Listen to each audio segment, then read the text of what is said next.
Mga kapuso, ngayong araw po ginugunita ang Ash Wednesday, ang hudyat ng simula ng Lenten season o panahon ng Kwaresma. Mula sa Baclaran, may live report si Susan Enriquez. Susan?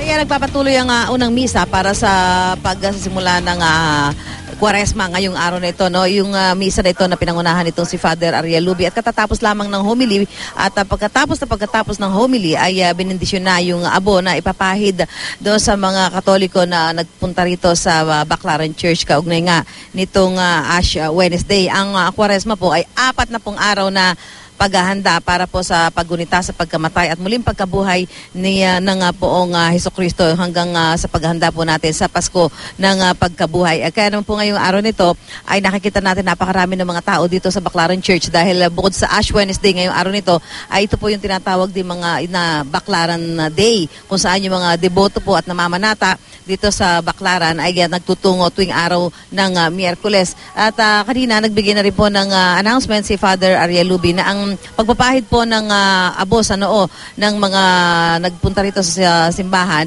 ay mamayang pagkatapos ng misa dahil inaasahan nga na makapal ang dadating ng mga tao dito. Actually sa ngayon po nakikita natin may mga designated line na po dito, may mga nakapila na po tayo mga kababayan kaugnay ng gagawing pagpapahid ng abo sa noo pagkatapos ng misa. So ito ho yung labas at itong paligid ng Baclaran Church.